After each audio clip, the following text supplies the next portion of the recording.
देखिए automatic welding helmet है, इसमें ऑटोमेटिक काला हो जाता है। देखिए अभी वेल्डिंग हम मारेंगे काला हो जाएगा। देखिए काला हुआ ना,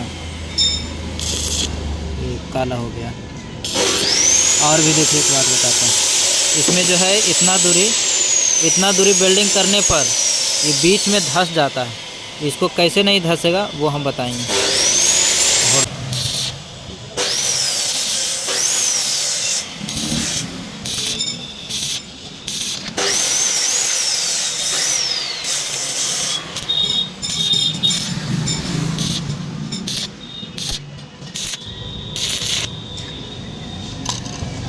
अब इसको पानी दे दीजिए ऊपर से, ये नहीं धंसेगा।